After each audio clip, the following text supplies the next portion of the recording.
Alors, bienvenue à Yoga Pyjama, l'endroit où tu piges le yoga. Ça y est, je commence à maîtriser le slogan publicitaire.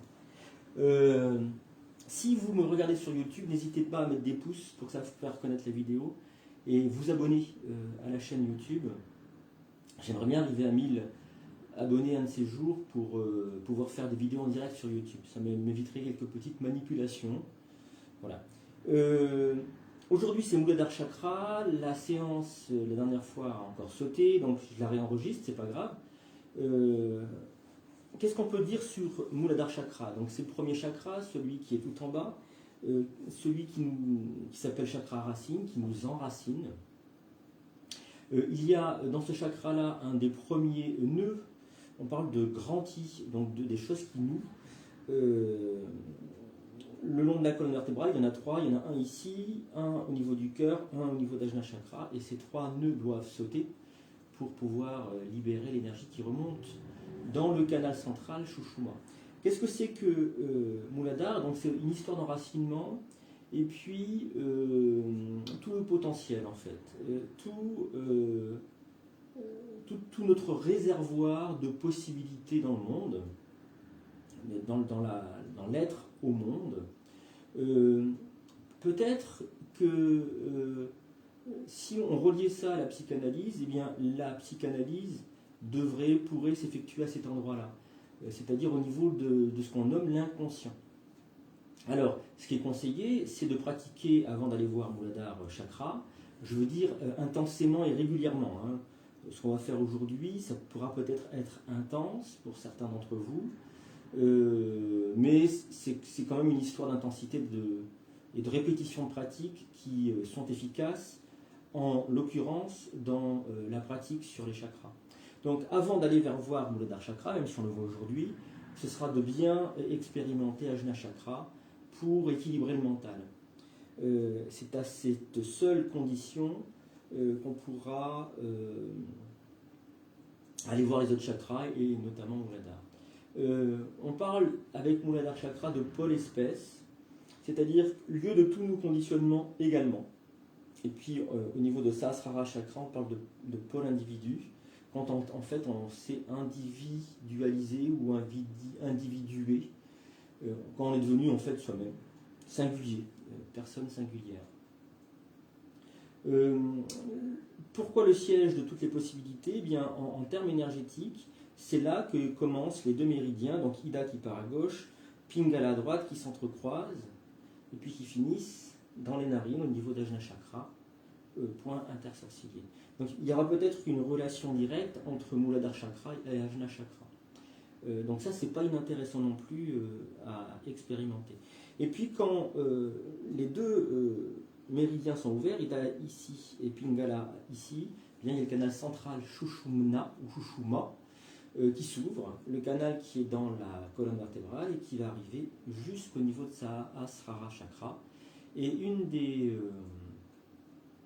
un des objectifs, si on peut parler en termes d'objectifs, c'est d'ouvrir ce canal central pour être réalisé.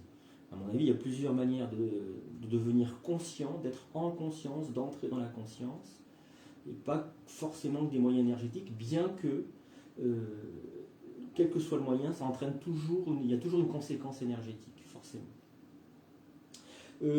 Par rapport à Muladhara Chakra, donc c'était une énergie primordiale, et notre pratique, c'est la réunion des deux, celle qui descend du ciel ou du haut du crâne, et puis celle qui remonte de Muladhara Chakra et qui s'unit. On parle de lieu au niveau du nombril, mais ça pourrait être aussi au niveau du lieu du cœur. Moi, je trouve ça vraiment intéressant. Cette union qui se passe au niveau du lieu du cœur. Et bien voilà, on va commencer tranquillement donc, par une première posture, ou en tout cas début de posture, une posture qui se fait habituellement en 3 étapes, et on verra que la première étape, pour entrer en contact avec ce Muladhara Chakra. Alors bien sûr, ça je ne l'ai pas dit, je le précise quand même, ça concerne Muladhara Chakra dans le corps physique, le périnée.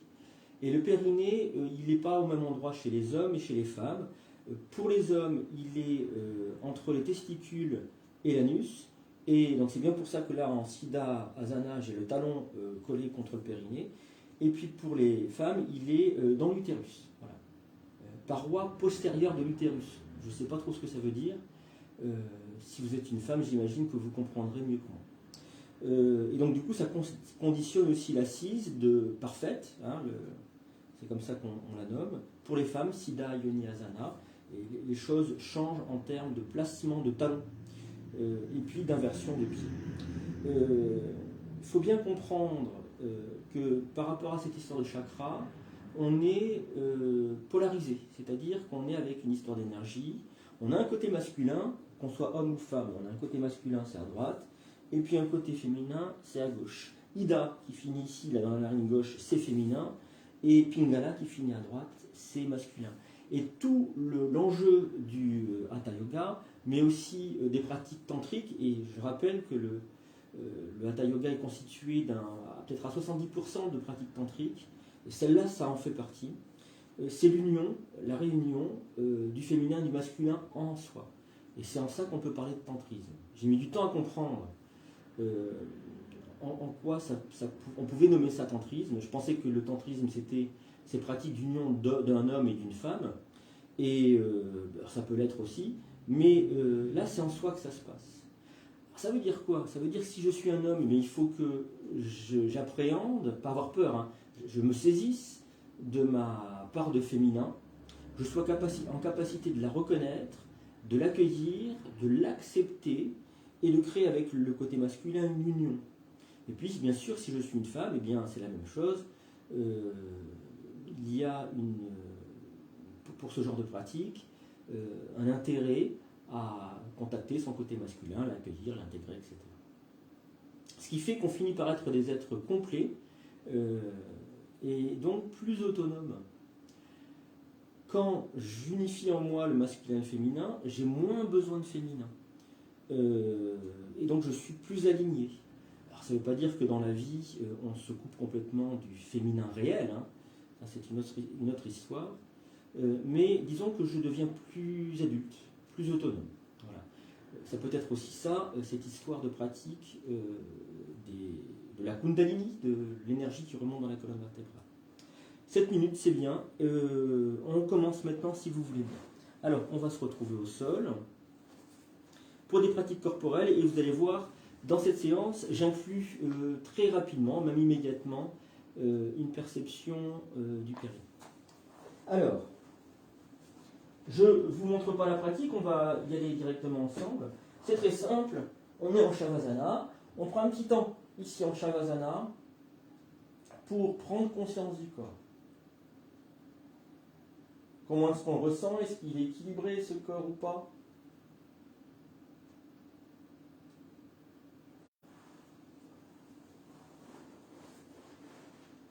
Voilà, je réduis un petit peu mon chauffage. Est-ce que ce corps est équilibré? Est-ce qu'il est guingois? Comment est-ce que je l'intègre à ma conscience? Est-ce que je suis content ou pas content?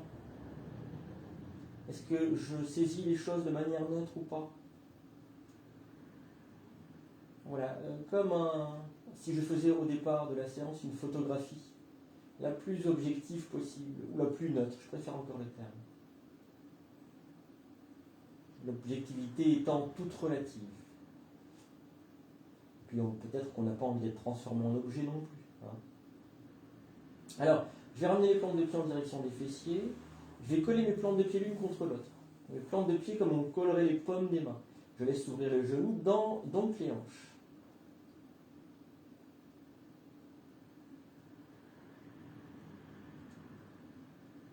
Prenez conscience de la respiration. Alors, deux choses. Soit vous la ressentez, cette respiration, soit je vous indique où elle est. Et si je vous indique où elle est, essayez de la ressentir ou de l'imaginer. Imaginez que vous la ressentez, ça revient au même en fait. Hein. Alors la respiration, elle est située très basse. Elle est située vraiment dans le fondement, au niveau du périnée. Quand je dis la respiration, on ressent surtout l'inspiration. Et ça pousse d'ailleurs sur les hanches. Ça les masse.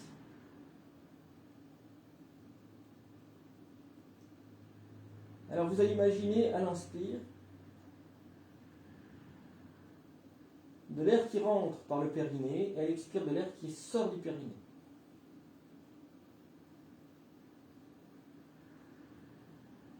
Essayez de détendre les jambes, de laisser peser les arêtes des pieds au sol.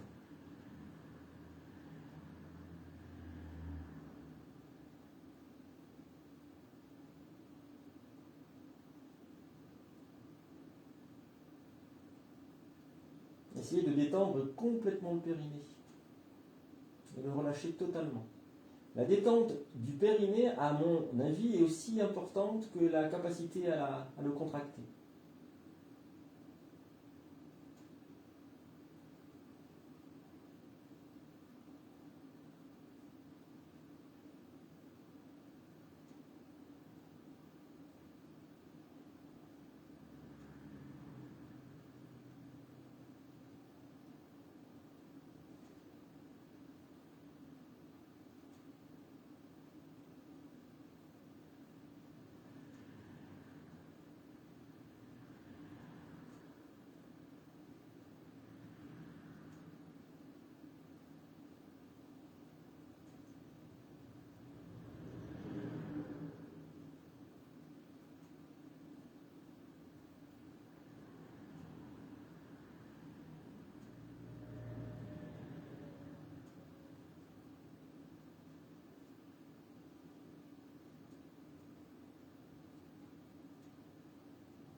Puis vous allez inspirer, remonter les genoux.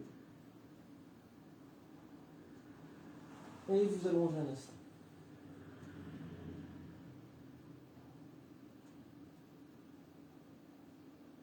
Essayez de rester présent à ce périnée.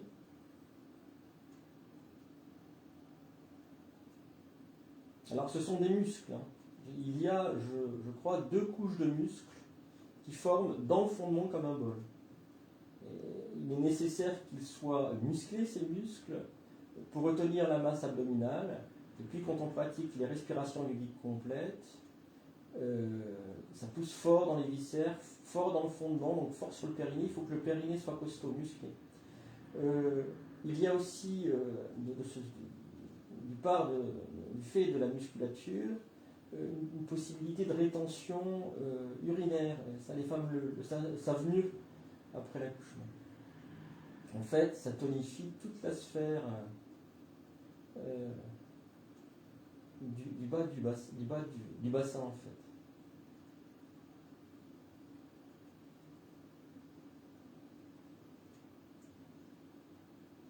Et puis quand on fait des rétentions poumons pleins, c'est la même chose. Il y a une grosse pression à ce moment-là et il faut qu'on bloque le périnée. Ça s'appelle Mula Bandha, on va le voir dans pas longtemps.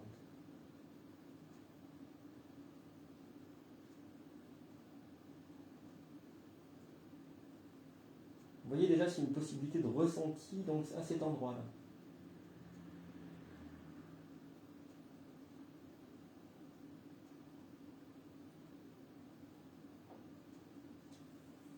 Et puis, si vous le souhaitez, étirement valement soupir.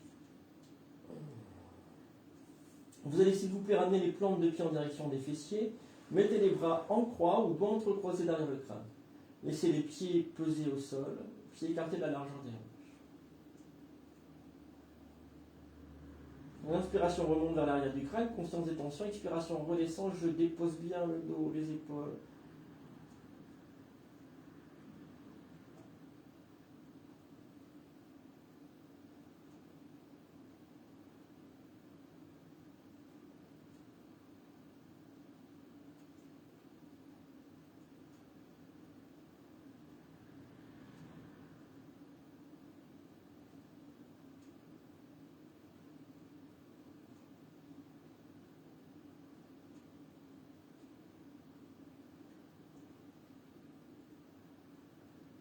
Puis quand c'est le moment pour vous, expiration, les genoux vont à droite, visage à gauche. Expire.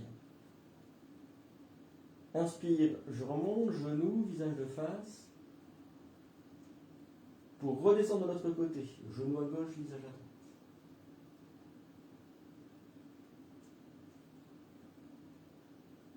Soyez au rythme du souffle.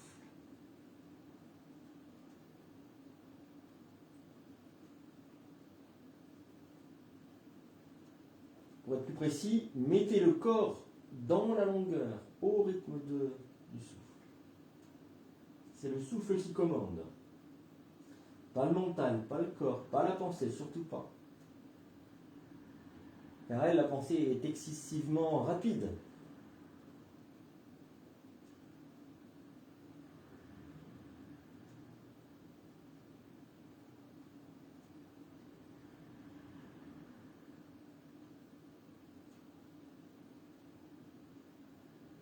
Puis on va déposer les genoux à droite, le visage à gauche, genou à droite, visage à gauche.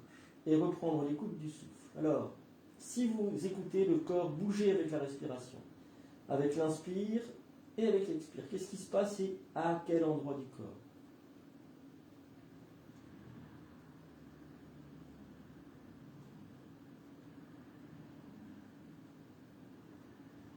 Si vous ne ressentez rien, imaginez que le souffle remonte dans le flanc à gauche jusqu'à l'épaule gauche. Conscience des tensions de mon épaule, ça je peux le ressentir. Expiration. Le souffle, imaginez-le redescendre vers l'aile iliaque à gauche. Et vous relâchez.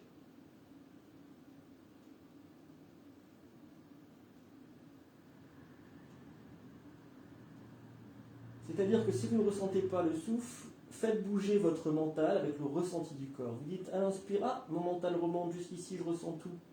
À l'expire, ça redescend jusqu'à l'aile iliaque. Je ressens tout. De cette manière, vous allez entraîner l'être, vous allez vous entraîner à ressentir le corps. Très important d'apprendre à ressentir son corps, être présent à son corps.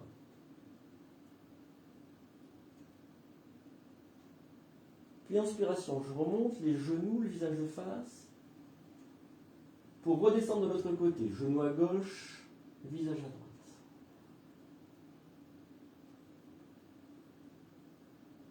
De la même manière, le souffle s'installe maintenant dans le flanc à droite. Inspire, ça remonte vers l'épaule droite, conscience des tensions. Expire, ça redescend vers la iliaque, vers le bassin, et je relâche les tensions. Notamment de l'épaule droite. Une tension, c'est une contraction articulaire ou musculaire, et qui n'a pas raison d'être dans la posture tout de suite.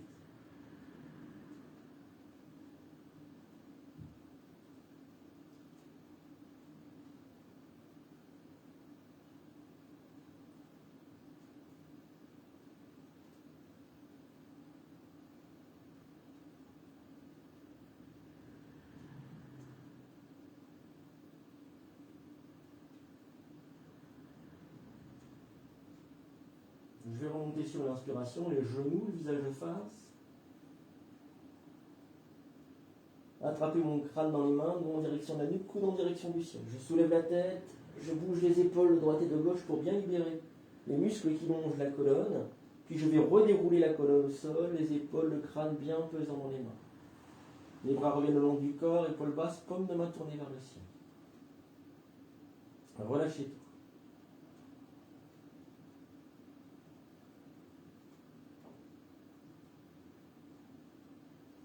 À chaque fois que vous avez terminé une posture, pendant la pose yogique, ressentez les effets de la posture, et puis faites une photographie, voyez ce qui a changé dans le corps. Concrètement, on a ouvert les hanches, ce qui fait qu'à l'arrière, dans le bas du dos, au niveau de ce qu'on appelle les sacro-iliaques, les fesses, le haut des fesses ou le bas du dos est mieux posé au sol. Tout le dos est pas mal, est plutôt pas mal posé au sol, avec l'arrière du crâne. C'est pas trop mal, c'est pas encore ça, mais c'est pas trop mal. Les épaules aussi sont plus détendues après la posture, mais pas encore tout à fait ouvertes. Peut-être qu'on ressent encore des contractures dans les épaules. Apprenez à ressentir tous ces espaces, à les comparer aussi. La jambe droite posée au sol n'est pas forcément dans le même état que la jambe gauche posée au sol.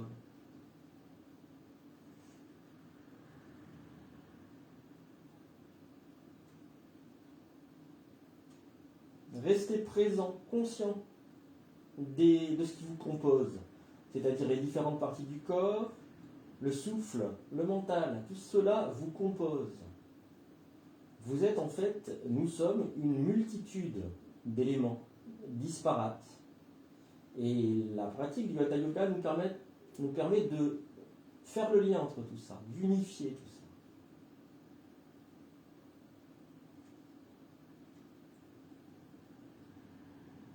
puis, si vous le souhaitez, vous allez pouvoir vous étirer, bailler, souffler. Tout simplement, on continue ensemble. Sur une inspiration, vous allez envoyer le bras droit au-delà de la tête.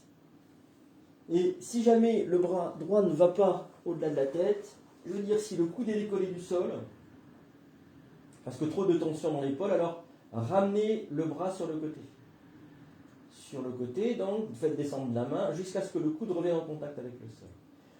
Dès lors que le coude est en contact avec le sol, alors la posture est viable, c'est-à-dire que vous pouvez relâcher les tensions. Il en restera certainement, j'espère en tout cas, sinon l'exercice n'aurait pas d'intérêt. Puis, remettez-vous immédiatement à l'écoute du souffle, dans le corps. Où est-ce que ça bouge quand je respire? À l'inspire, où est-ce que ça bouge? À l'expire, où est-ce que ça bouge? Alors ça bouge maintenant dans le flanc à droite. L'inspiration remonte dans le flanc à droite, vers l'épaule droite, conscience des tensions de mon épaule droite. L'expiration redescend vers le bassin, la iliaque à droite. J'essaie de bien relâcher mon épaule droite. En fait, ce n'est plus l'épaule qui part avec le bras en direction de la main, c'est maintenant la main qui revient avec le bras en direction de l'épaule. C'est un mouvement d'intériorisation. Ce mouvement d'intériorisation est ressenti aussi au plan mental. Il est vécu aussi au plan mental, même si ce n'est pas immédiatement, perceptible, même si on n'en prend pas immédiatement conscience. Une intériorisation ne veut pas dire un endormissement. On reste présent, éveillé.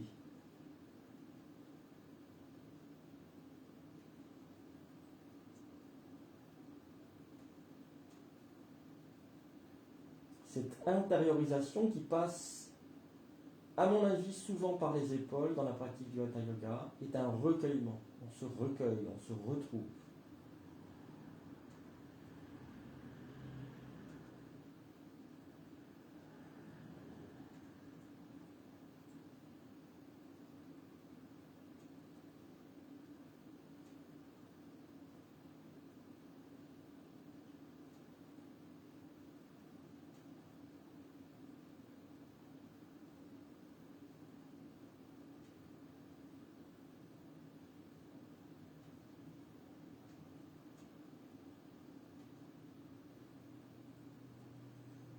Puis quand vous le souhaitez, vous allez plier le coude et ramener le bras sur une expiration. À ce moment-là, essayez de percevoir par quelle narine vous respirez.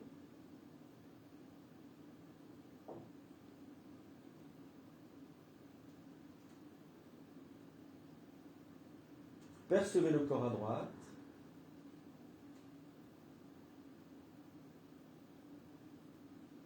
Et ce corps à droite, comparez-le avec le corps à gauche. Vous voyez les ressemblances, les différences sans rien juger.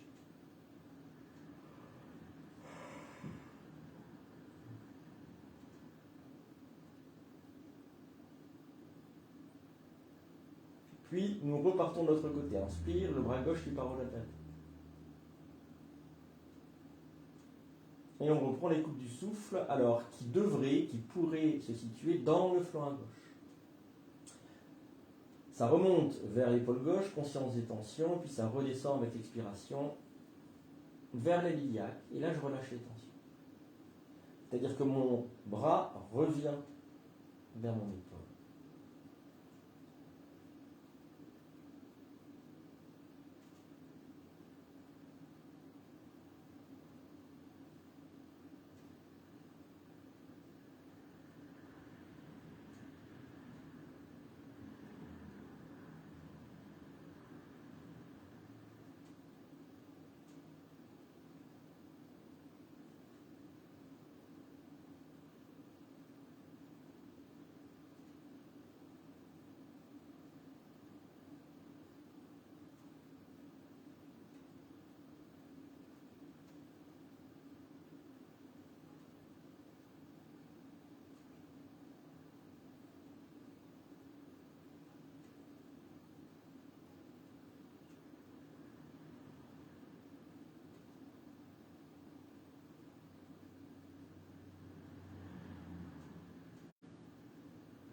Quand vous le souhaitez, coude plié, expiration, ramenez le bras gauche le long du corps.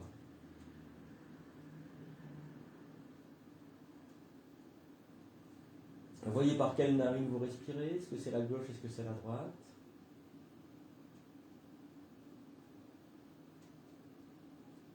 Il se pourrait vraiment que la respiration se fasse par la narine gauche, qu'elle soit plus présente dans la narine gauche. Si tout à l'heure vous avez vécu la respiration dans la narine droite et maintenant la respiration dans la narine gauche, vous avez fait expérience d'une possibilité d'existence énergétique du corps, d'une possibilité d'existence de Pingala à droite et d'Ida à gauche. Alors vous pouvez être aussi influencé par la parole du professeur, par ma parole. C'est la question que je me posais quand j'ai commencé le yoga. Mais à force d'expérience, renouvelez l'expérience, renouvelez la posture, et vous verrez que les choses se reproduisent toujours de la même manière. Après un certain nombre de fois de pratique, on a la conviction que les choses se passent bien comme ça. L'observation a beau être subjective, elle n'en est pas moins vraie. C'est important pour moi de défendre cette subjectivité. Hein. On n'est plus objet, on est sujet. C'est pas inintéressant de voir les choses comme ça. Sujet, ça veut dire son propre maître. Pas le sujet en français, le synonyme, plutôt l'autre sens qui dit que on est assujetti, c'est pas ça, au contraire.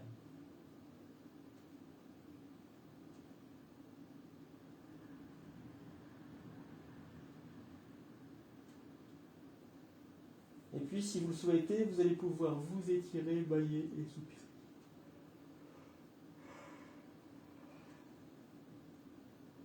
Alors, je vous montre la suite, si vous voulez bien, elle est en plusieurs étapes.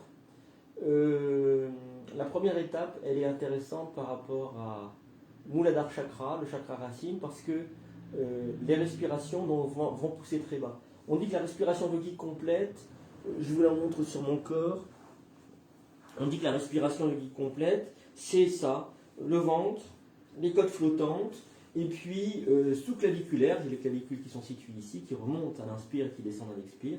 Donc, une respiration en 3 étapes. Les Anglais ou les Américains appellent ça Tri-Breath-Part. J'ai un mauvais accent en anglais. Tri-Breath-Part, la respiration en 3 parties. Et moi, je crois que ça c'est vrai, il n'y a pas de souci. Mais il y a autre chose aussi. Il y a cette respiration très basse. Il y a donc le ventre, c'est ça, et à partir donc, du pubis jusqu'au périnée. Cette respiration, c'est ce qu'on expérimente. Et puis, il y a une respiration encore plus haute qui remonte jusque dans le crâne et qu'on va ressentir à l'arrière du crâne. Ça veut dire quoi? Ça veut dire que certainement, la respiration très haute, sous-claviculaire, elle peut pousser encore vers le crâne. Donc, on a une sensation physique concrète, ce qui est vrai aussi du périnée. Mais je pense aussi pour l'arrière du crâne qu'on commence à ressentir l'énergie. En fait, le souffle, la respiration, inspire-expire, ça porte l'énergie. Et à un moment donné, dans la pratique, quand on a un ressenti de plus en plus fin, on sent un flux, on ne sait plus si c'est la puissance de la respiration, de la ventilation, hein, de l'air qui rentre et qui sort, ou si c'est un flux énergétique. Et à force de pratique aussi, au départ, on se dit c'est bizarre cette histoire, je me fais des idées, j'imagine les choses, et puis au bout d'un moment, ça devient une évidence. Alors, ce n'est pas de l'auto-persuasion, c'est vraiment une autre histoire, parce qu'on peut avoir des fois des surprises au plan énergétique. Alors, je vous montre la pratique, et donc celle-là, on va dire que ce n'est pas la respiration en 3 parties, on va dire que c'est la respiration en 5 parties. Que cette respiration yogique, elle a 5 niveaux, voilà. Et donc le premier niveau serait très bas, donc, et concernerait Muladhara Chakra, et juste au-dessus, Svadhisthana Chakra, qu'on verra plus tard. Alors, je vous montre, première étape, c'est ça, je vais attraper mes gros orteils avec l'index, le majeur et le pouce, qui feront boucle de serrage. Je vais laisser tomber, alors des fois je vois les élèves qui laissent un petit peu les talons trop hauts. Non, là au contraire, je vais laisser tomber les talons le plus bas possible, laisser s'ouvrir les genoux. Et en effet, je respire bien au niveau du périnée. Alors, il n'y a pas que ça qui bouge, bien entendu, mais la sensation Du souffle, peut-être celle-là est-elle déjà énergétique. Là, j'ai du mal à faire la différence, moi. Donc ça, c'est la première étape. On y restera quelques temps. Puis deuxième étape, je mettrai les coudes contre les genoux. Je trouve cette posture très recentrante. Là, la respiration va commencer à remonter le long de la colonne. À l'inspire et redescendre à l'expire. On va déposer en fait le dos. Troisième étape, je vais pousser les plantes de pied vers le ciel. Je vais allonger les jambes le plus qu'il me sera possible. Là, la respiration yogique est complète, mais j'appuie avec l'inspire très fort en fait le bassin au sol.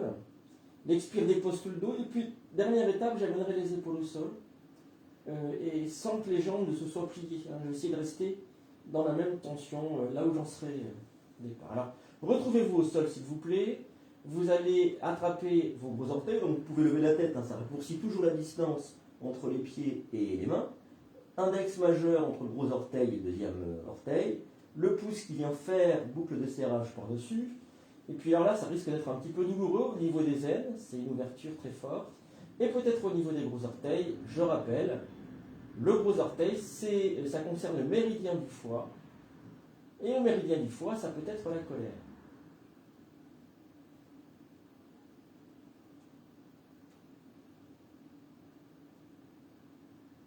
Voyez si la respiration est très basse, comme je l'ai indiqué ou pas.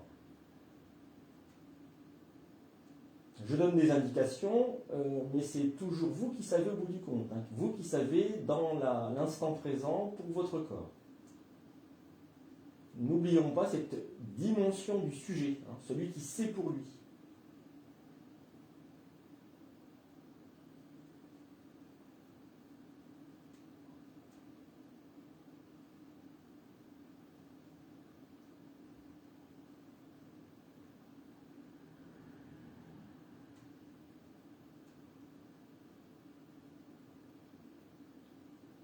Et puis on va passer dans la deuxième étape, mettre les plantes de pied face au ciel. Mes coudes en contact avec les genoux. La respiration est soit dans le bas du dos, soit elle commence à remonter s'il est déjà un petit peu étalé le dos. L'expiration soit reste dans le bas du dos, soit redescend. Dans toutes les façons, je détends le dos sur les expirations, que ce soit le bas du dos, tout le dos déjà.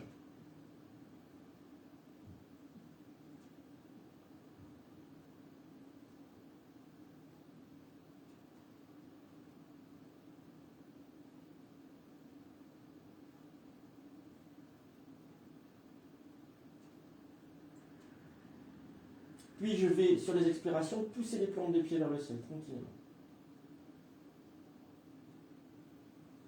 J'allonge les jambes. N'écartez pas trop les pieds, il faut qu'ils soient écartés de la largeur des hanches.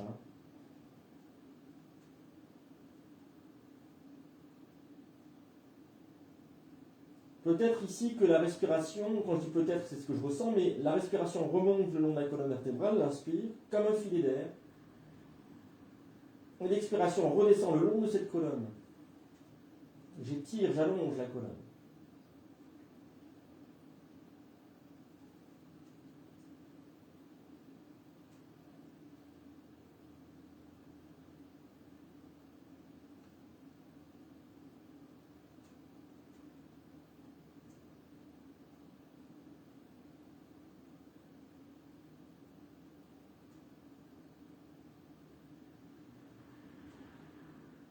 Puis si c'est possible pour moi, je vais amener les épaules en contact avec le sol.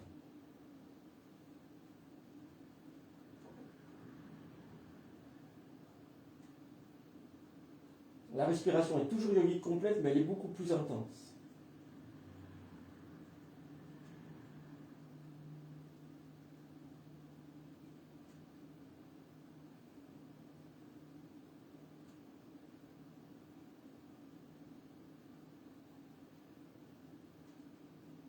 Puis je vais relâcher les orteils, poser les plantes de pied au sol, à plat, avant de m'allonger en Shavasana. Épaule basse, paume de main tournée vers le ciel. Je relâche.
Et là, le corps devrait être plutôt bien installé au sol, plutôt bien étal.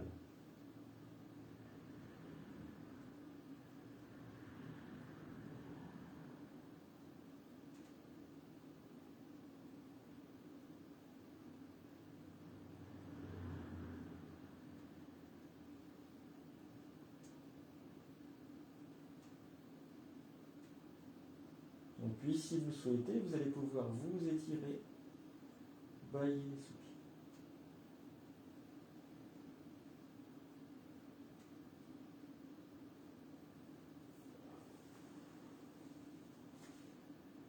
Alors, on va venir s'asseoir pour commencer, ou continuer plutôt à ressentir le périnée. Alors, j'ai remarqué que assis, on pouvait faire quelque chose qui est important. On va pratiquer ce qu'on appelle, on va tendre vers une pratique qu'on appelle Mula Bandha. Mula Bandha, c'est contracter les muscles du périnée. Et pourquoi est-ce qu'on contracte les muscles du périnée? Notamment pour cette histoire de respiration. Quand les poumons sont pleins, le diaphragme est bas, il pousse donc sur les viscères, qui poussent sur le fondement. Et donc, pour que ça tienne, il faut que le périnée soit costaud. Ça, c'est au plan anatomique, au plan organique. Au plan énergétique, Mula Bandha, le verrou énergétique, ça sert à faire remonter l'énergie.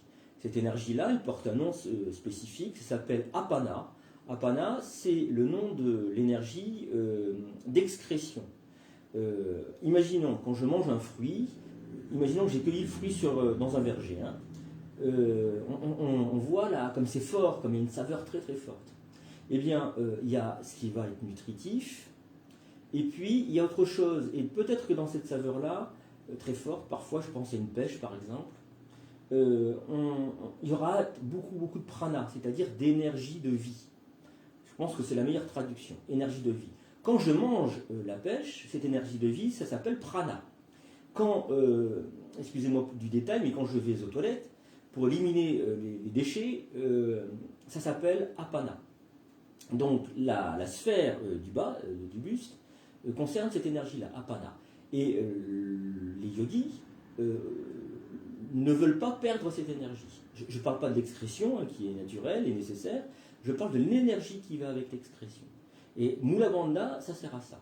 Alors, Mula Bandha, c'est la contraction du périnée. Et c'est là où j'y arrive. On va s'installer comme ça, si vous voulez bien. Les pieds à plat, si vous êtes à l'aise, sur les ischions, les os pointus des fesses. Moi, j'ai posé le creux des coudes sur les genoux, je suis assez confortable, et puis les mains tombent naturellement sur les chevilles. Pourquoi cette posture? Ce n'est pas du tout une posture traditionnelle en yoga, mais pourquoi? Parce que ici, je vais pouvoir mieux contracter le périnée.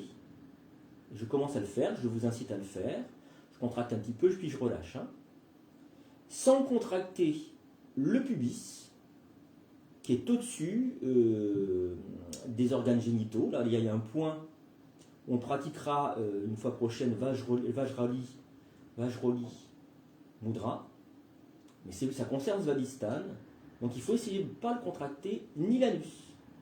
Donc il y a trois choses, l'anus, le périnée, on va dire le pubis, et ces deux choses-là, anus et pubis, il ne faut pas les contracter. Il faut juste contracter le périnée entre les deux. C'est vraiment la difficulté de la pratique. Si vous contractez en même temps l'anus et le point au-dessus des organes génitaux, c'est pas grave, c'est juste une expérimentation. Mais ce que je veux dire, c'est que la pratique yogique est tellement fine parfois qu'elle nous amène à apprendre, à avoir une maîtrise, même dans ces endroits-là. À distinguer d'abord, puis ensuite à user, à utiliser. Ce que je vous demande, donc, c'est de contracter le périnée, puis quand vous le relâchez, prenez conscience du relâchement. Dans l'idée, c'est comme une fleur qui, la nuit venue, se fermerait, et puis avec le jour venant, s'ouvrirait. Quand je relâche, ça s'ouvre. Donc allez jusqu'au bout de l'épanouissement de ce périnée. Et quand vous fermez, eh bien, voyez jusqu'où vous pouvez aller sans contracter le point au-dessus des organes génitaux ou l'anus. Et dans cette position-là, c'est plutôt plus facile.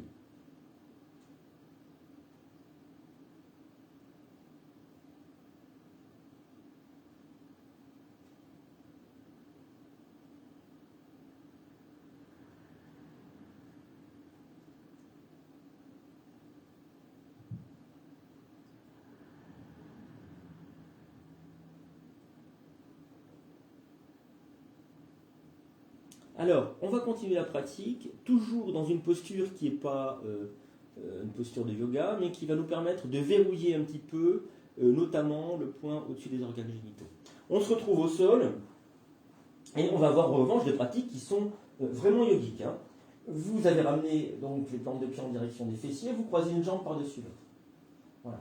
Quand on croise les jambes, ça va créer une petite pression au-dessus des organes génitaux, du coup, on aura tendance à pas trop contracter. Ramenez votre attention à nouveau au niveau du périnée, comme si vous respiriez à l'intérieur, comme tout à l'heure, inspire, expire, ça repart. Inspire, ça entre, expire, ça repart. On peut imaginer une petite fumée.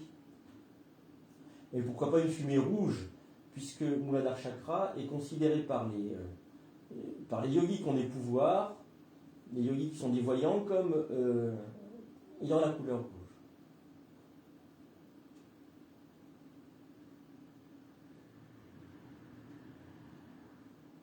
Et puis quand vous avez le sentiment que vous y êtes, que vous ressentez cet endroit-là du corps, alors ce que vous allez faire, c'est contracter sur 3 temps, un petit peu, un peu plus, et puis un peu plus encore, pour ne pas dire beaucoup, hein.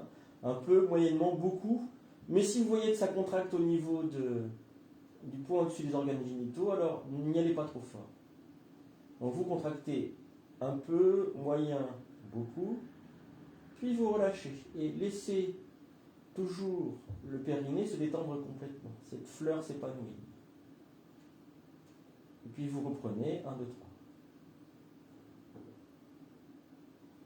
Et vous relâchez. Pratiquez à votre rythme.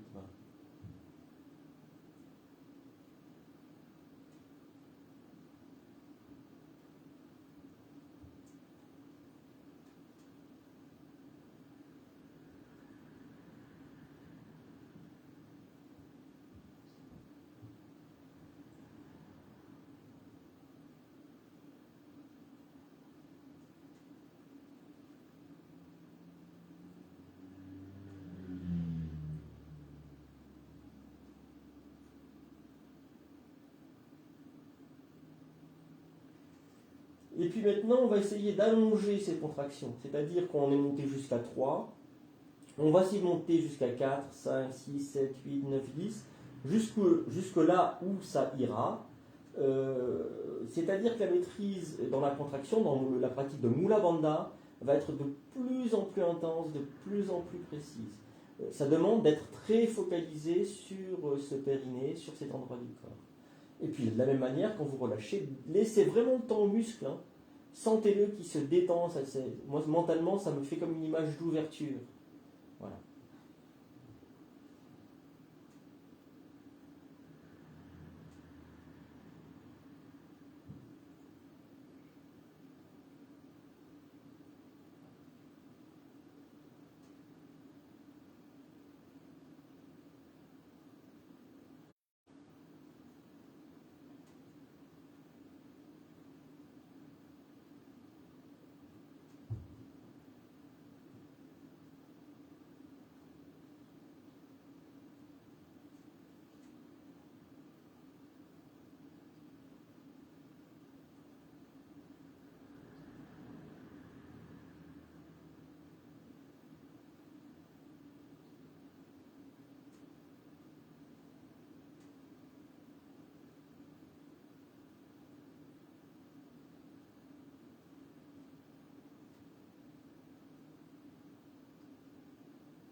Et puis, dernière étape, en attendant la prochaine, c'est vous allez contracter donc au maximum, peut-être que vous montez à 7, 8, 9, 10, peu importe. Ce n'est pas une compétition avec les autres, encore moins avec vous-même si c'est possible. Donc vous allez contracter dans ce qui est le maximum pour vous, et puis tenir la contraction le plus longtemps possible. Et vous allez voir, si on n'a pas l'habitude de la pratique, il y a un jeu, J-E-E-U, un jeu qui s'effectue entre le mental qui veut lâcher, et puis une décision qu'on a prise qui est de tenir. Et il y a comme ça une espèce d'antagonisme qui est intéressant. À ce moment-là, même le muscle peut un peu vibrer. Voilà. Alors on y va. Donc on contracte au maximum, on monte jusqu'à son maximum. Et puis là, on essaye de contracter le périnée le plus longtemps possible. En respirant, bien entendu, pour l'instant, on ne bloque pas le souffle. Hein.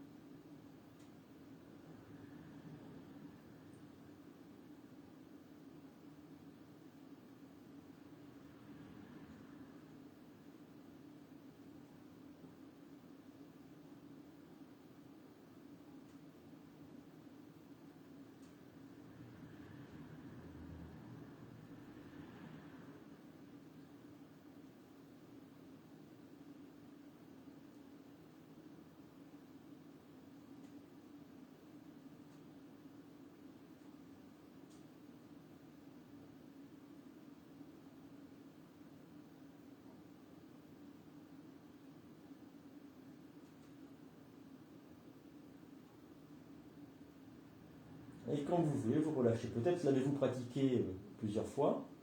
Ce qui est intéressant, alors cette étape elle est intéressante, elle dit une certaine maîtrise quand même de ce muscle-là ou de ces muscles-là du périnée. Si on est en mesure de garder la contraction sans jamais la relâcher, alors ça veut dire qu'on maîtrise bien. Voilà. Et à ce moment-là, ça devient vraiment intéressant, même au plan de la santé, voilà, au plan de la santé de la personne. Alors, on va s'allonger et on prend un petit temps. Voilà, restez présent au corps. Restez présent peut-être à ce périnée. Ça risque de réveiller beaucoup d'énergie en vous. La séance, je l'ai déjà faite 2 fois la même journée, celle-là, et le soir j'ai eu beaucoup de mal à m'endormir, comme si j'avais bu un café juste avant de me coucher.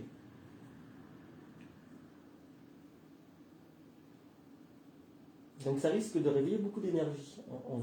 Hein. Si c'est le cas, bien, n'en soyez pas désolé. Prenez simplement conscience qu'il y a là un réservoir d'énergie que vous pouvez utiliser. C'est pas inintéressant.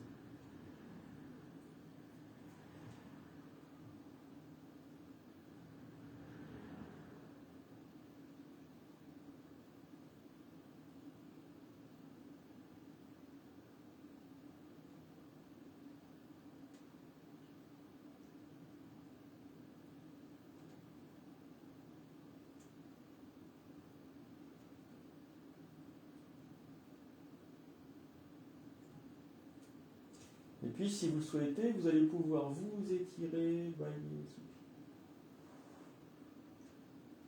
et on va venir s'asseoir avant de passer debout, si vous voulez bien.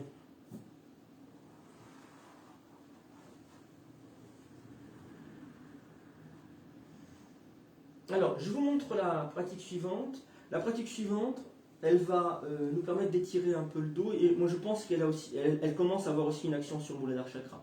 Ce qui est intéressant, c'est que quand on va pratiquer des postures, on pourra parfois ressentir là où la posture porte au niveau des chakras, et comment dire, et du coup pratiquer la posture d'une manière moins corporelle, mais plus énergétique. Ça n'empêche pas qu'il faille bien situer le corps dans l'espace pour avoir une posture la plus juste possible. Hein.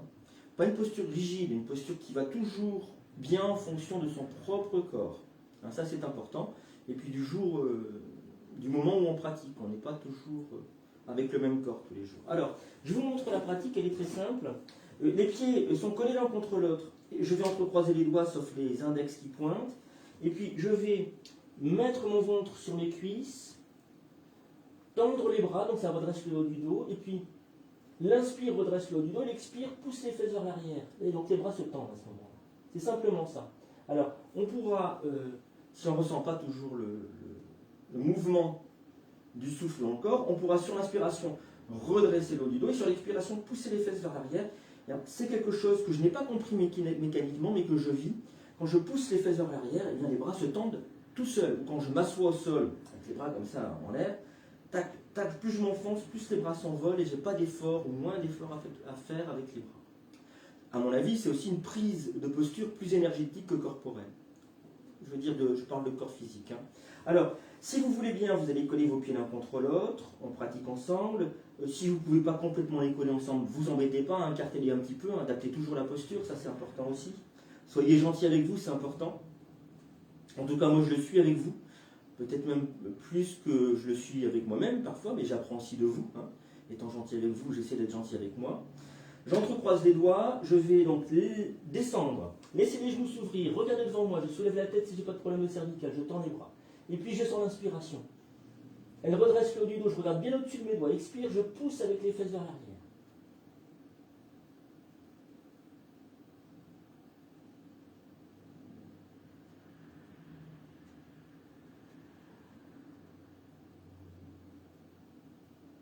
Inspire, je serre un peu le ventre et je pousse dans les pieds.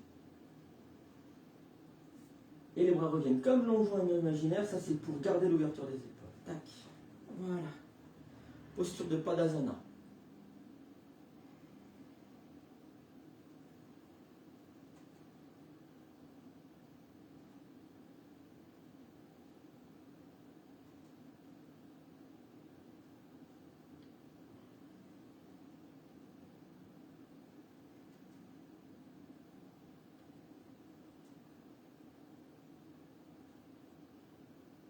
Alors, on a pratiqué déjà le chakra, Ajna chakra, puis on est en train de pratiquer Muladhara chakra. Donc, quand on revient dans cette pose-là debout, on peut convoquer ces sensations-là.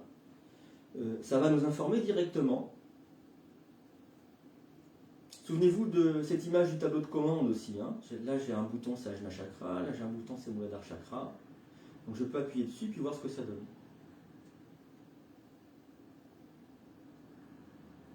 De manière basique, on peut dire que Muladhara chakra, ça m'enracine, et puis que Ajna chakra, le point intersourcilier, ça m'équilibre. Ça équilibre mon mental, mon corps, mon être. Et donc c'est déjà pas mal si je suis enraciné, équilibré.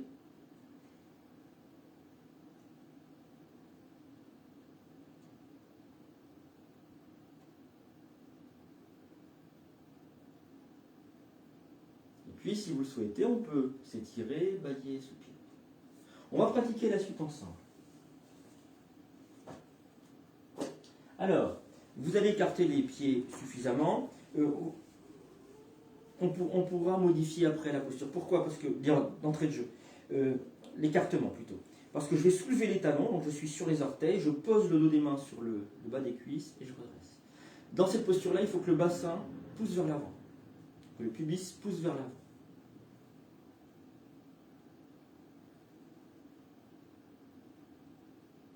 Tout le dos s'étire, c'est une posture d'équilibre, donc fixez un point devant vous, au sol ou au mur.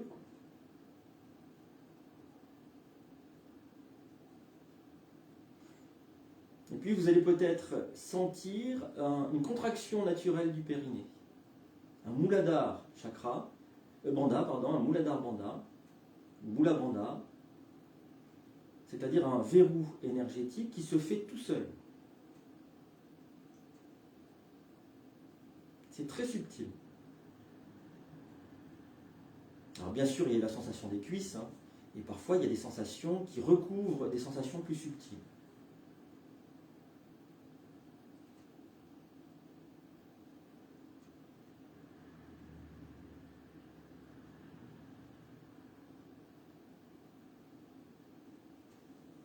Et on défait la posture.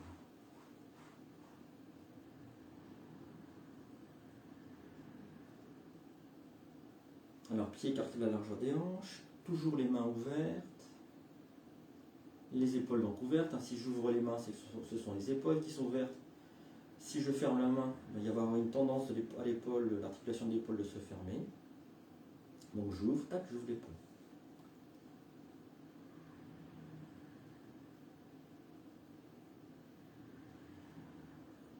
Et à ce moment-là, on est plutôt bien unifié. J'allais dire bien complet. C'est-à-dire que chaque posture apportant ses effets d'étalement du corps, d'étirement du corps, d'équilibre du corps, Donc ce sont des ajouts à chaque fois. Hein. Par rapport aux effets, je parle. Produisent au bout du compte un corps complètement en capacité de s'unifier. Tout est bien posé, tout est bien équilibré, tout est bien intégré. Tout est bien nettoyé aussi. On a éliminé toutes les tensions parasites. Ou quasiment beaucoup. Hein.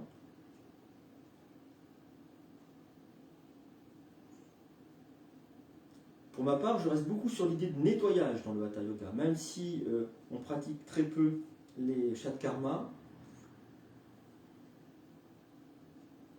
les 6 kriyas de nettoyage, qui sont à l'origine du Hatha Yoga, n'empêchent les postures, moi je pense qu'elles sont faites pour nettoyer à la fois le corps de ses tensions et le mental de ses encombrements, de ses tensions. Et puis, si vous souhaitez, vous pouvez vous étirer, bailler, soupirer. On va venir sur l'avant du tapis pour 2 salutations, pour vivre un petit peu en mouvement. Les pieds sont collés l'un contre l'autre, tout du moins parallèles. Alors, je vais vivre l'enracinement des pieds au sol, après cette posture d'équilibre. Prenez conscience du point de contact des pieds avec le sol. Il y a quelque chose qui est vivant, qui se parle.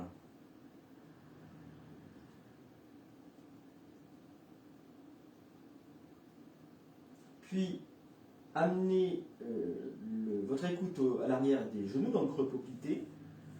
Essayez de déverrouiller, de relâcher. Quand on relâche les tensions à l'arrière des genoux, il y a des basculements qui se font jusqu'à ce que le poids vienne sur les talons. Alors là, on est bon. Hein, ça peut basculer droite, gauche, etc. Quand ça vient sur les talons, il faut basculer le bassin. Décambrer. Les orteils qui s'étaient soulevés à l'avant se reposent au sol. Le dos, le bas du dos est plat. Et la colonne vertébrale peut se redresser. C'est un mouvement de redressement très profond avec cette manière de faire.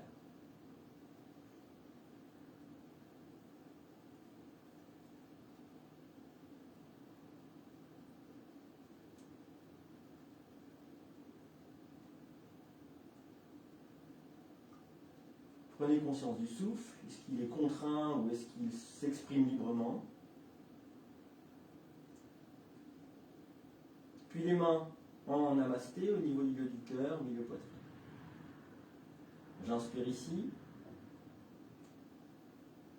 Expiration, les coudes se rapprochent. Inspire, les bras montent. Expire, flexion vers l'avant. Tendez bien les bras, le dos. Vous pouvez plier les jambes si vous souhaitez. Mon pied droit loin derrière. Inspire, les bras aussi.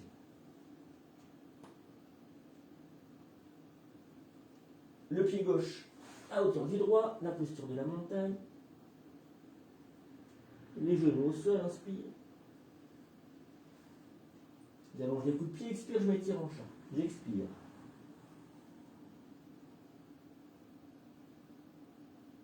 Inspire le cobra, serrez les fesses. Retournez les orteils, expiration à nouveau la main. Mon pied gauche entre mes 2 mains. Inspire.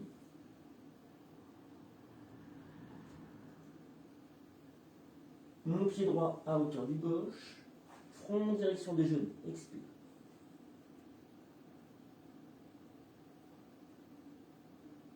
Inspire, serrez le ventre.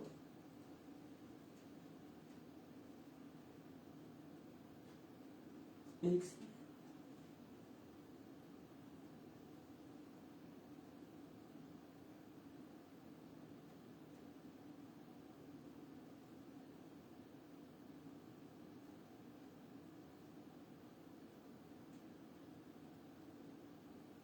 J'inspire ici. Expiration, les coudes se rapprochent. Inspiration, les bras montent. Expire, flexion vers l'avant, je me plie en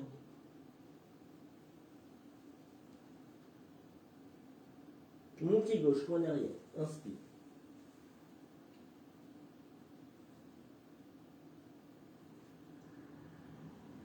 Le droit, la montagne, expire.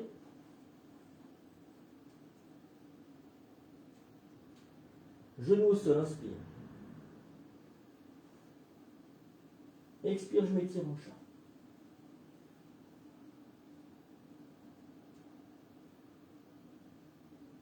Inspiration, le cobra.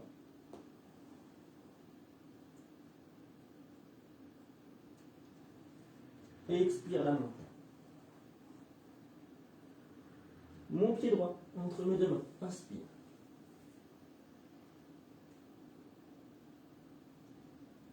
Le pied gauche.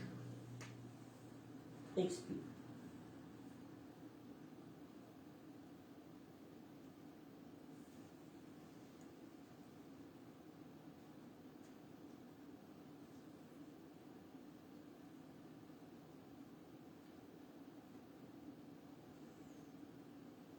Retrouvez un écart agréable des pieds.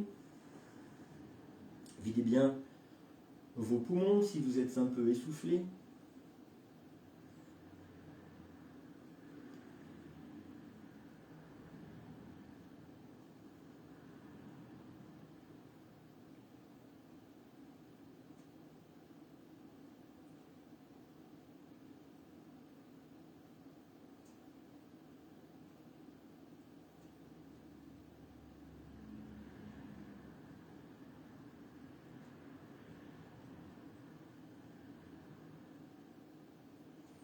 Et puis, si vous le souhaitez, vous pouvez vous étirer.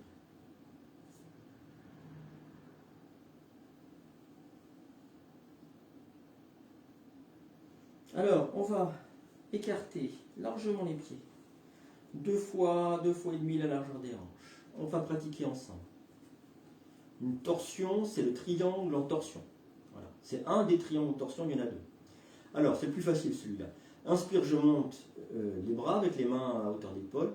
Expire, je vais tourner vers la jambe droite. La main gauche vient se poser sur la jambe droite. Elle glisse là où je peux, le bras droit à l'opposé. Tendez vos jambes. L'inspiration remonte dans le doigt gauche, ça l'étire, ça l'agrandit. Et dans l'expiration, je vis la torsion.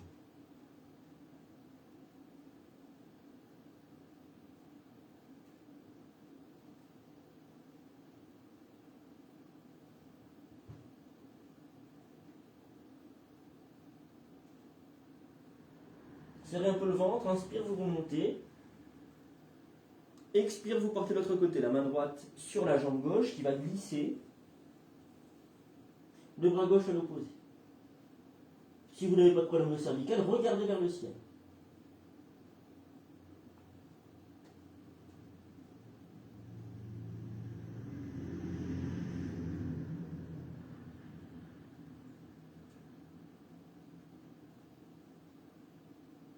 Inspire, on remonte.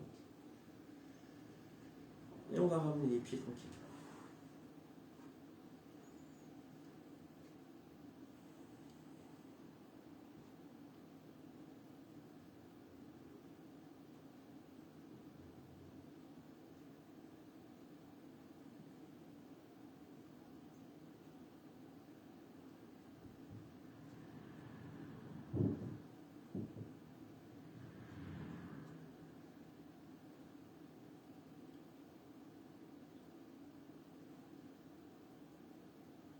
Il se pourrait bien qu'après cette torsion, comme après quasiment toutes les torsions, la respiration se fasse dans les deux narines en même temps. La torsion agissant sur toute la colonne vertébrale, elle agit aussi sur le bas de la colonne vertébrale. Et on fait encore expérience, je mets preuve entre guillemets, on aurait la preuve qu'il y a bien énergétique du corps, puisqu'elle est liée à la respiration dans les deux narines. Vous voyez ces coïncidences, vous voyez ces liens, plus que des coïncidences au plan respiratoire, et puis prolonger l'idée de respiratoire par l'idée énergétique.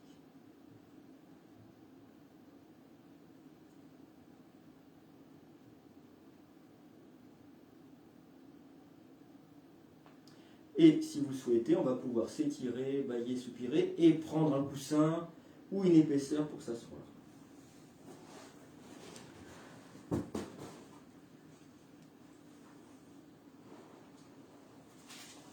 Alors, je rappelle l'assise. Alors, ça peut être aussi un tabouret ou une chaise. Hein. L'assise, c'est ça, c'est un trépied, 1, 2, 3, et un dos redressé. L'appui des mains sur les jambes, les genoux, les cuisses. voilà, ça redresse un petit peu. Pour les hommes, Siddha Asana, c'est le talon gauche en direction du périnée ou contre le périnée, le talon droit, plutôt le pied droit glissé entre la cuisse et le mollet.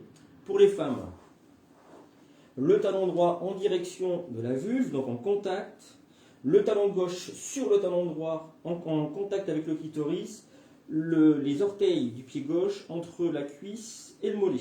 Voilà. Et donc ça, c'est la posture Siddha Yoni Asana, Yoni voulant dire la vulve, et on est vraiment dans une posture énergétique, la posture parfaite. Hein. Voilà. Elle est plus facile que la posture Padmasana, la posture du lotus, où on peut se faire mal aux genoux, aux chevilles, aux hanches. Voilà, c'est plus compliqué. Mais vous pouvez avoir une approche de la posture, c'est-à-dire là, par exemple, mon talon gauche est pas contre le périnée, mais pas loin, et puis j'ai replié quand même ma jambe droite. Et puis si j'ai un souci, par exemple, à mon genou droit, bon ben, je peux être aussi comme ça, tout est possible. Je peux m'appuyer contre un mur aussi, le dos contre un mur. Voilà. C'est bien à la fois d'avoir une technique bien repérée, pas qu'elle se dilue trop, puis qu'on fasse à la fin n'importe quoi, et dans le même temps, être en capacité de dire, voilà, moi, aujourd'hui, je peux ça, je peux pas plus, et c'est très bien comme ça, je m'en satisfais. Hein, ça me va très bien. Alors, d'autant plus que c'est le meilleur moyen de progresser. Hein. Il y a certainement plein de pratiquants, dont je suis d'ailleurs, qui ont forcé, par exemple, pour faire le lotus, hein, on voulait être des yogis, et donc on se fait mal aux genoux, et puis ça dure des mois, et c'est vraiment du temps perdu pour rien, c'est pas intéressant. Une fois qu'on a installé sa posture, alors les mains, je le rappelle rapidement, ça peut être ça, ça peut être ça, ça peut être ça. Et bien entendu, je me suis emmêlé dans ma séance, on va défaire la posture, on va commencer par un kriya. Alors, on reprendra la posture d'assise tout à l'heure. Ce kriya-là, il se fait en Padmasana, en posture du lotus, mais on peut utiliser cette méthode que je vais vous montrer, qu'on va pratiquer ensemble, qui est à mon avis beaucoup plus simple et moins risqué. Alors, on va taper en fait simplement les fesses par terre.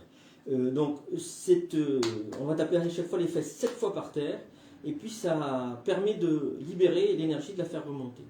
Je vous assure que c'est très efficace, même si c'est rigolo de se taper les fesses par terre. On va pratiquer poumon plein. C'est-à-dire qu'on va inspirer, bloquer le souffle, et puis tac, tac, tac cette fois, et là on réinspirera une toute petite bouée d'air et on expirera longuement. Si vous avez des problèmes cardiaques, quels qu'ils soient, ne pratiquez pas la rétention poumon plein. Pas plus d'ailleurs que la rétention poumon vide. Pourquoi ? Parce que le cœur s'emballe et ça le fatigue énormément. Et c'est vraiment une contre-indication. Quand on dit contre-indication dans le yoga, il ne faut absolument pas faire. Il ne faut pas s'y risquer. Il ne faut pas faire semblant. Alors, les mains un peu sur les côtés. Pour Tadana Kriya. Kriya, ça veut dire action. Hein.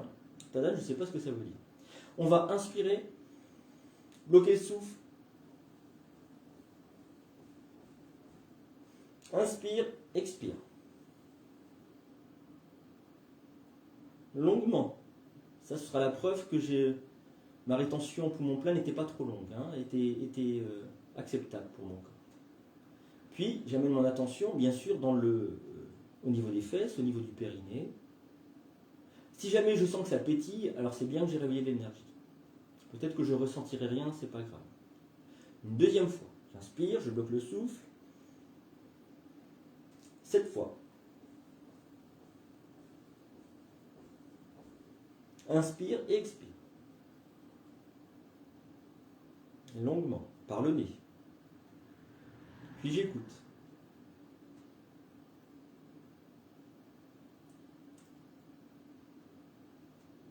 Alors si on commence à ressentir des petits mouvements circulaires, c'est bien qu'on a activé le chakra. Hein. Ça tourne en nous. C'est normal. Ou s'il y a de la chaleur, c'est pareil, c'est normal. Ne vous inquiétez pas. Hein. Une dernière fois, une troisième fois, j'inspire, je bloque le souffle. Puis 7 fois. Inspire, expire. Et à nouveau, j'écoute.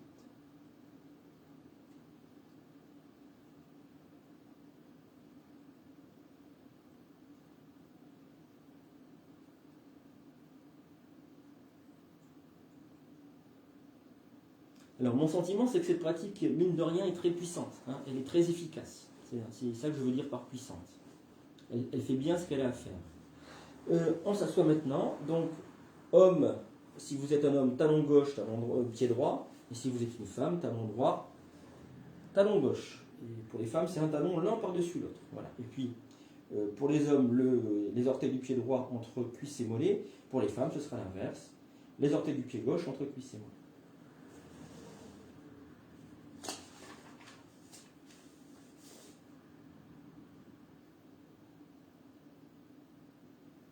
Alors, on va reprendre l'histoire de Mulada Bandha, toujours avec un kumbhaka, une suspension de souffle, c'est-à-dire qu'on a arrêté de respirer, ça s'appelle kumbhaka. C'est une chose importante dans la pratique du pranayama. C'est quelque chose kumbhaka, qui nous amène dans quelque chose hors du temps, en fait, c'est ça l'idée. On va, comme tout à l'heure, contracter le périnée sans compter, le plus qu'il est possible. Si jamais le point au-dessus des organes génitaux se contracte ou si l'anus se contracte, ne vous embêtez pas. Prenez-en simplement conscience, ça c'est important. Hein. Et puis vous inspirez et vous restez poumon plein, le temps qu'il est nécessaire. Quand vous aurez besoin d'expirer, n'allez pas trop loin, il ne faut pas que le cœur s'emballe trop, il ne faut pas que vous soyez essoufflé après la rétention poumon plein. Vous inspirez une petite goulée d'air, puis vous expirez. Vous avez peut-être déjà commencé, puis une deuxième fois ou une première fois, à vous de voir. Donc j'inspire, je serre le périnée.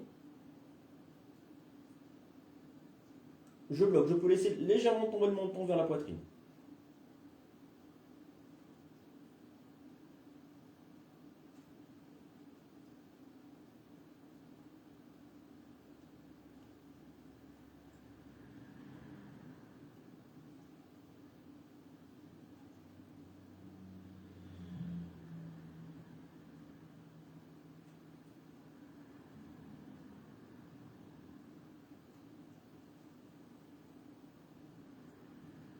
Quand vous expirez, vous relâchez en même temps le périnée et vous inspirez au préalable une toute petite goulée d'air pour libérer le souffle.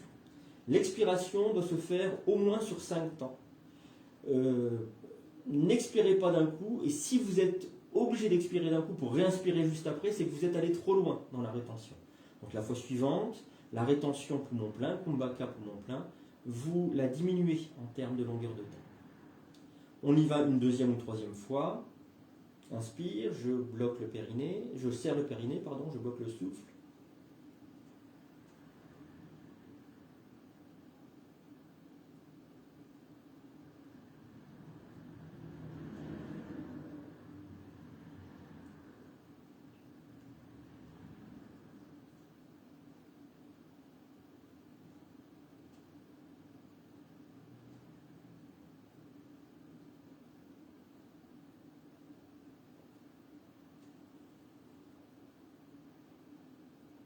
Alors n'hésitez pas à accueillir ce qui vient, à expérimenter ce qui vient.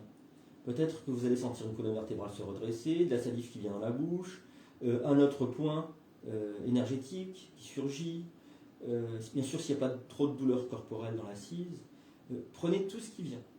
Voilà, ça fait partie de votre apprentissage et de l'expérimentation de ce Mula Bandha.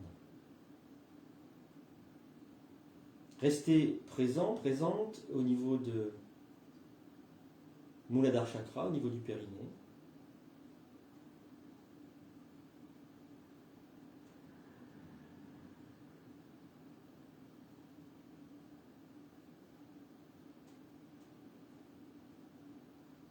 Puis on va contracter le périnée, relâcher. On contracte le périnée assez rapidement et quand on relâche, ça prend un peu plus de temps. Parce qu'il faut le temps aux muscles de se détendre. C'est à peu près 1,5 pour 1. Quand je contracte sur 1, ça se relâche sur 1,5 à 2, à peu près.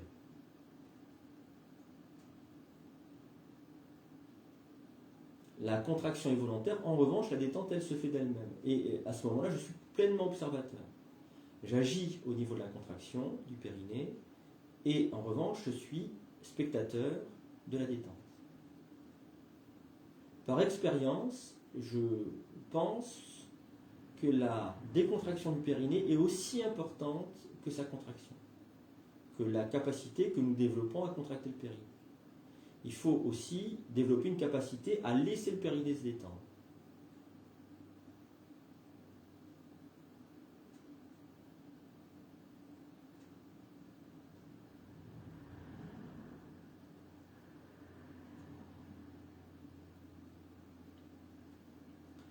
Si on voit les choses de manière encore plus fine ou philosophique, au niveau de la philosophie du Hatha Yoga, du Samkhya, on observe qu'on est encore dans une dualité, dans une pratique de dualité, entre contraction et détente.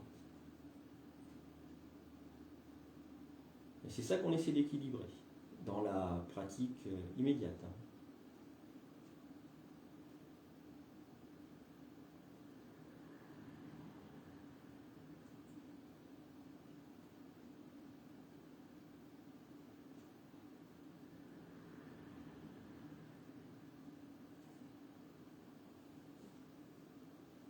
Puis on relâche. Et on va simplement écouter le périnée, c'est-à-dire être à l'écoute de ce qu'on ressent. Il se pourrait qu'après ces petits exercices, on ressente le pouls, le battement sanguin.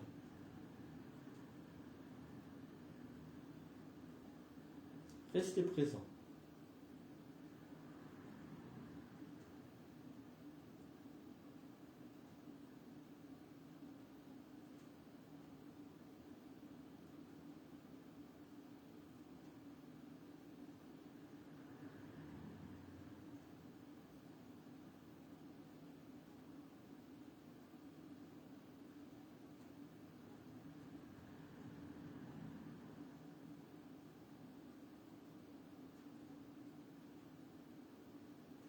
Et quand on se met à l'écoute des battements sanguins, du pouls, c'est un peu comme une respiration. On voit à quel point il y a de la vie, comme c'est vivant.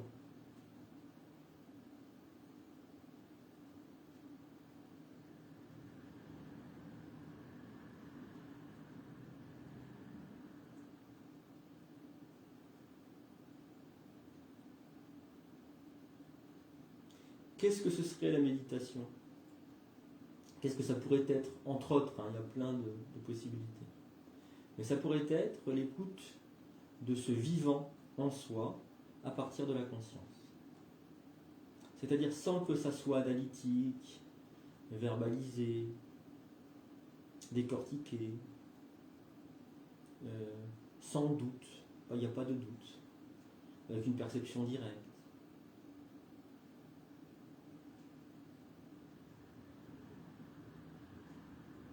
Et puis on va passer à la dernière pratique. Alors, la dernière pratique s'appelle Nasikagra Drishti. Nasi, c'est le nez. Et alors, si vous louchez, faites-le une seconde, vous louchez sur votre nez, essayez de voir à droite, avec l'œil droit, l'arête du nez, et à gauche, avec l'œil gauche, l'arête du nez. Puis revenez les yeux de face. Ça risque de créer des tensions oculaires, forcément. L'idée, c'est de voir l'arête à droite, l'arête à gauche, et tout en haut de l'arête, il y aura là le point de jonction des deux arêtes. Ça fait comme un V inversé. Et ce point de jonction, c'est ça qu'il va falloir regarder. Ce regard nous met directement en lien avec Muladhara Chakra. Pourquoi ? Eh bien, on retrouve l'idée des deux méridiens, Ida et Pingala. Et donc, on peut supposer, je ne vais pas revérifier au plan théorique, mais on peut supposer que les deux sont liés, Muladhara Chakra et Ajna Chakra, au moins de ce point de vue-là. Mais il y a des postures où c'est une évidence, en tout cas pour moi, dans la pratique. Alors, on y va ensemble, si vous voulez bien. Vous louchez sur le nez, essayez de voir les deux côtés en même temps. En même temps, ça fait travailler les deux cerveaux. Il n'y a pas un cerveau qui prend le dessus par rapport à l'autre. Et remontez jusqu'en haut, là où les deux lignes se rejoignent. On respire.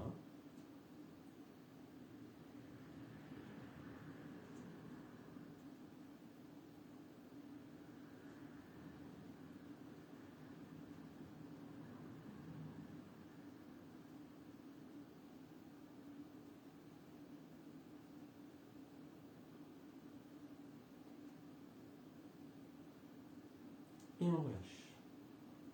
Un exercice plus compliqué qu'il n'y paraît si on manque d'entraînement. On va frotter les mains très fort, pour produire de l'énergie dans les mains.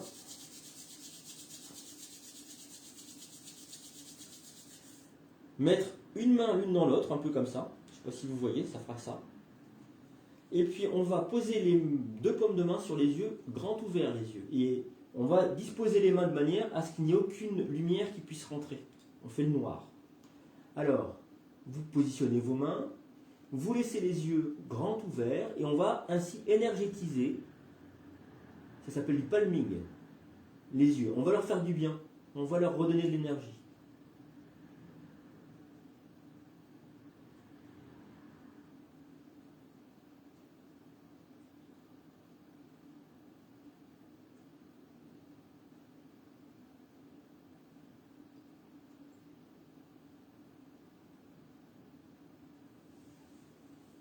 Voilà. Bien, je vous remercie pour cette séance. J'espère que vous allez bien dormir cette nuit. Et puis, je vous parle de la séance qui va suivre. Ce ne sera pas sur Svadhisthana, pas immédiatement. On va faire une pratique de yoga nidra, pas peut-être la pratique méditative, on va dire, mais la pratique de rotation dans le corps, c'est-à-dire ressentir le corps, ressentir l'extérieur du corps, ressentir l'intérieur du corps, les organes, ressentir les chakras, ou en tout cas les situer dans le corps.